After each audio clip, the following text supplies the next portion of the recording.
네, 새순교회 고등부 우리 문영철 목사님 나오실 텐데요. 새순교회 전체 교육 디렉이시고 새순교회는 하나바이블을 전 부서가 다 사용하고 계신데요. 오늘은 특별히 이제 고등부 사역 사례를 말씀해 주실 겁니다. 박수 한번. 네네, 감사합니다.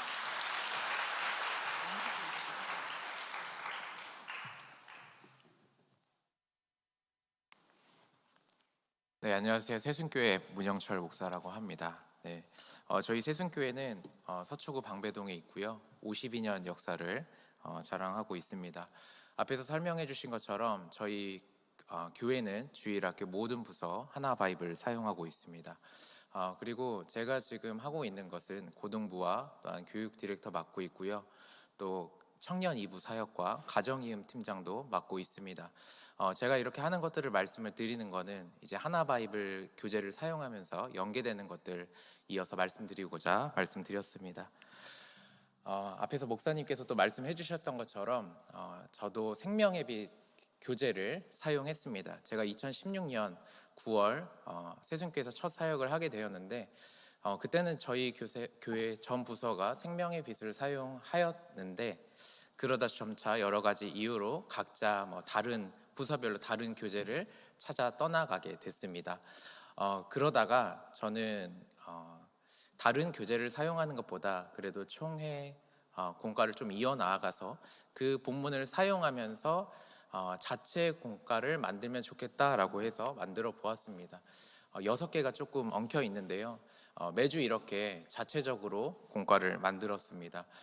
자체적으로 공과를 만들다 보니 또 해야 되는 일이 한 가지 늘었는데 그것은 두 번째 자체 교육 가이드를 제작하는 것이었습니다. 제가 공과를 이렇게 만들면 우리 선생님들에게 이러한 공과를 어떻게 진행을 하셔야 되는지 설명을 해드려야 했습니다. 처음에는 페이퍼로 만들어 드렸고요. 두 번째는 영상을 찍기도 했고 그것이 너무 힘들어서 음원으로 제공하기도 했습니다. 이렇게 여러 가지 노력을 하였고요. 그래도 총회공과 본문을 사용했던 것은 교육 체계도가 굉장히 분명하게 잘 잡혀 있어서 그런 부분은 잘 사용했습니다. 이러한 여러 가지 상황 속에서 2년 전에 새순교회 김학겸 담임 목사님께서 부임하셨고 제가 고등부를 사역하다가 교육 디렉터까지 맡게 되었습니다. 그러면서 담임 목사님과 가장 먼저 교육부서에서 변화를 준 것은 하나바이블을 사용하는 것이었습니다. 하나바이블을 사용했던 이유는 두 가지인데 첫 번째는 통일성 있는 교육을 우리 주일학교 아이들에게 할 수 있다라는 점, 그리고 두 번째는 탁월한 교재가 확실하다는 점에서 하나바이블 교재를 사용하게 되었습니다. 네, 저는 이 시간 여러분들과 저희 전체적으로 교육 디렉터 그리고 가정 예배 그리고 고등부에서 어떻게 이 공과를 사용하는지를 사례를 발표하고자 합니다. 먼저는 저희 청소년부는 진행이 숲을 만나다, 나무를 보다, 열매를 맺다, 길을 걷다 이렇게 순서로 되어 있습니다. 이 순서는 제 개인적인 생각인데 기독교 교육에 있어서 굉장히 탁월한 그 교육의 진행의 순서는 아닐까라고 생각이 됩니다. 오후에 네, 함영주 교수님께서 또 교육을 해주시겠지만 제가 자체 교재를 만들면서 참고했던 책이 이 책입니다. 심장을 뛰게 하는 기술, 가르침의 기술. 이건 절판됐습니다. 학교 도서관 가야 찾아볼 수 있는데요. 네, 여기서 말해주는 것은 훅, 북, 룩, 툭 네 가지를 이야기를 해주고 있습니다. 마음을 낳고 성경에 몰입하고 말씀을 적용하고 말씀을 실천하는 것. 그런데 저는 이 네 가지를 잘 녹여낸 것이 하나바이블은 아닐까라고 생각합니다. 네. 그리고 구체적인 적용으로 이것이 삶 속에서 결단으로 일어나게 되는 것이 저희가 이 공과를 사용하는 장점이라고 생각이 들고, 또한 앞에서 원장님께서 얘기해 주셨던 것처럼 특별 공과를 통하여서 교육 내용의 동기부여를 할 수 있었습니다. 자세한 거 말씀드리기 전에 한 가지 더 말씀드리고자 하는 것이 있는데 저희가 코로나를 겪으면서 여러 가지 교육자들과 교사들이 고민을 하셨을 텐데 제가 가장 크게 했던 고민은 무엇이었냐면 소그룹으로 공과를 진행하기 어려운 상황 속에서 공과 진행을 어떻게 하면 좋을까라는 고민이었습니다. 이제 소모임이 어려운 상황 속에서 제가 선택한 것은 대그룹으로 한 부서 전체가 공과를 진행하는 거였습니다. 그래서 매주 선생님들께서 돌아가면서 대그룹 공과를 인도해 주셨는데, 물론 소그룹을 통해서 이렇게 조금 더 자세하게 아이들의 마음을 만지고 이해할 수 있는 부분도 대그룹이 그것을 다 할 수는 없지만, 그래도 대그룹 공과로 충분히 사용할 수 있는 교재가 하나바이블 청소년 교재는 아니었을까 생각이 됩니다. 구체적인 삶의 결단에 대한 사례를 말씀드리겠습니다. 네, 저희 왼쪽에는 카톡 내용인데요. 한 아이가 저에게 카톡 내용을 보냈습니다. 우리 공과 선생님이랑 이야기를 해봤는데, 공과를 진행했는데 앞으로 찬양팀에서 말씀 묵상을 하면 너무 좋을 것 같습니다. 찬양팀 연습 전에 말씀 묵상하고 시작할게요. 그래도 될까요? 하는 이야기였습니다. 사실 이러한 질문이 아이가 갑자기 나온 것이 아니라 30가 하나님 나라 백성의 삶에 대한 공과 설교를 진행하고, 또한 그 공과 진행 안에서 아이의 마음속에서 결단이 일어나게 된 겁니다. 그런데 이 아이가 또 찬양팀에서 우리 이렇게 하자라고 했을 때 대여섯 명의 그 찬양팀 아이들이 좋아, 우리 그렇게 해보자 라고 하여서 이 공과 진행을 통하여서 한 아이가 바뀌게 되었고, 또 그 찬양팀 아이들이 바뀌게 되어 굉장히 선한 영향력을 끼치고 있다라고, 또한 삶의 결단으로 이어졌다라고 말씀드릴 수 있겠습니다. 두 번째는 어버이 축복입니다. 저희 세순교회에서는 어버이 주일이 되면 청소년과 청년들이 이렇게 어버이들, 성도님들 2부 3부 오시는 분들 축복하는 시간이 있습니다. 이때 올해 저희가 한 것은 이렇게 교회 입구 들어오는 문에 도열을 하면서 한 20분 정도 30분 정도 축복송을 부르는 겁니다. 청소년 아이들과 청년들이 축복송을 부르고요, 그때 카네이션도 나눠드리면서 마음을 전하는 것입니다.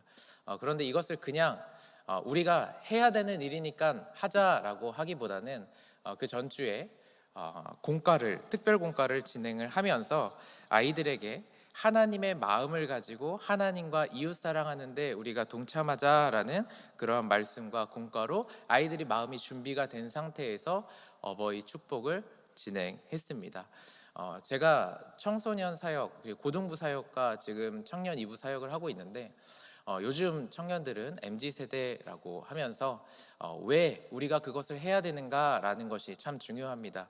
그렇다고 무언가를 하는 데 있어서 강력하게 권유하는 것을 주저하기도 더 어려운 것이 교육자들의 입장인데, 이렇게 말씀을 통해서 공과를 통해서 이 교육을 통해서 우리가 왜 이웃사랑 어버이들을 섬겨야 되는지 나눌 수 있으면 이렇게 전체적인 교회의 사역에 있어서도 좋은 동기부여가 되리라 생각이 됩니다.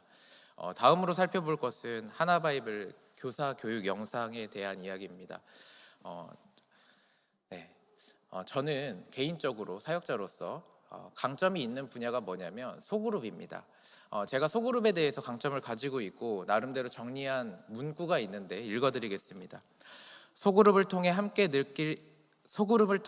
느끼는 은혜는 인도자의 준비 시간에 비례한다. 인도자가 얼마나 그것을 준비하느냐에 따라서 하나님께서 이미 베풀어 주신 그 은혜를 얼마나 느낄 수 있느냐가 달라질 수 있다라는 것입니다. 하나바이블 통하여서 우리 선생님들이 공과를 진행을 합니다. 네, 선생님들이 공과를 준비하는 것이죠. 그때 책을 보기도 하시고 또한 영상을 보면서 공과를 준비하기도 하십니다. 그런데 이 교사 교육 영상이 얼마나 좋은지 우리 선생님께서 응답을 해주셨는데 제가 한번 읽어보도록 하겠습니다. 공과 시간에 공과를 진행하다 보면 교사나 학생의 성향에 따라 말씀이 우리에게 주고자 하는 메시지에서 벗어날 수 있는 것 같습니다. 그런데 교사교육 영상은 교사형 공과의 정수라고 할까요? 핵심을 더 간결하고 분명하게 잘 잡아줘서 큰 줄기를 따라 자유롭고 풍성하게 공과를 진행할 수 있도록 도와줍니다. 네, 제가 자체 공과도 만들어봤고 또 교사 가이드도 만들어봤는데 저희 총회 하나바이블에서 나오는 청소년부 교사 교육 영상은 최고인 것 같습니다. 네, 그래서 이 교사 교육 영상을 통하여서 우리 선생님들이 공과를 준비하는 그 시간에 비례하는데 양질의 시간을 들여서 이렇게 공과를 준비하게 되는 것 아이들에게 분명히 더 좋은 은혜 느낄 수 있게 된다고 또 생각이 됩니다. 제가 앞에서 가정 예배를 맡고 있다라고 말씀을 드렸습니다. 새순교회 가정 이음의 네이밍은 가정 이음입니다. 저희가 가정 이음 팀에서 늘 고민하는 것이 본문을 어떻게 하면 좋을까였는데요. 이번에 하나바이블 본문을 가정 예배, 가정 이음의 본문으로 하기로 했습니다. 네, 그래서 아이들이 부서 예배에 본문 말씀을 듣고 또 가정에서 부모님께 그 본문에 대한 이야기를 듣게 되는 것입니다. 그런데 여기도 한 가지 추가된 것이 무엇이냐면 주일 오후 예배 본문을 하나바이블 본문으로 하게 되는 겁니다. 이것은 아이들이 부서에서 하나님의 말씀을 또 듣고 같은 말씀, 그리고 부모님들이 주일 오후 예배에 그 본문 말씀을 듣고 서로 말씀을 들은 두 대상이 부모와 자녀가 가정에서 다시 한번 하나님의 말씀을 듣는 것이 굉장히 큰 힘이 있다라고 생각이 됩니다. 이것이 주일학교 다음 세대 부서 예배, 공예배, 그리고 가정 예배의 연계성을 갖게 되는 것, 전 이것이 하나바이블이 있었기 때문에 가능한 것은 아닐까 생각이 들고요. 또 체계적인 교육 과정으로 성경 3년, 교리 1년, 성품 1년, 세계관 1년, 이것이 다음 세대만 해당하는 것이 아니라 부모 그리고 가정으로 이어질 수 있는 좋은 기회가 되리라 생각이 듭니다. 네, 그리고 이제는 하나바이블 공과를 토대로 한 교육 사례를 제가 간단하게 두 가지만 말씀드리도록 하겠습니다. 첫 번째는 저희 특별 공과 사용인데요. 고난주간 필사를 할 때 종료주일 특별 공과를 사용하였습니다. 저희 새순교회는 제가 좀 우리 교육자분들에게 많은 것들을 이렇게 좀 구체적으로 요구할 때가 있는데, 그 중에 한 가지가 무엇이냐면 고난주간에 우리 모든 부서가 성경을 필사하면서 그 고난에 동참하자라는 것입니다. 유아부, 유치부 아이들 글씨 쓰기가 어렵죠. 그러면 그림을 따라 그리든지 아니면 색칠하든지 이렇게 진행하게 됩니다. 이 교육도 저는 필요하다라고 생각을 하면서 또 하나바이블 공과와 연계하여서 종료주일, 겸손의 왕으로 오신 예수님에 대한 말씀을 아이들이 듣고 고난주간 예수 그리스도의 고난을 묵상하며 함께 살아가는 것, 그렇게 사용하였습니다. 마지막으로 말씀드릴 것은 또 특별 공과 사용인데, 앞에서 원장님께서 말씀해 주셨던 것처럼 전도 선교주일 공과가 청소년부에는 뒤에 부록으로 있습니다. 저희 새순교회에서 올해 처음으로 다음 세대 새생명 축제를 진행을 했습니다. 원래는 이 새생명 축제의 역사가 저희 교회에서 굉장히 오래되었는데 다음 세대의 포커스에 맞춰진 새생명 축제는 없었습니다. 올해 처음으로 다음 세대 새생명 축제를 하였고, 또한 그 준비 과정 속에서 하나바이블 전도 선교주일 공과를 사용하였습니다. 네. 여러 가지 교회 안에서 해야 되는 사역들, 그 가운데 이 특별 공과들이 저희가 사역을 함에 무리가 없도록 또한 든든하게 이렇게 힘이 되어주는 역할을 했던 것 같습니다. 네, 저희 새순교회 사례에 대해서 발표를 마치도록 하고요. 제가 하나바이블이 저에게 그리고 저희 교회에게 어떠한 존재인지 한 문장을 정리했습니다. 이 한 문장을 읽고 내려가도록 하겠습니다. 하나바이블은 사역의 든든한 지원군입니다. 감사합니다.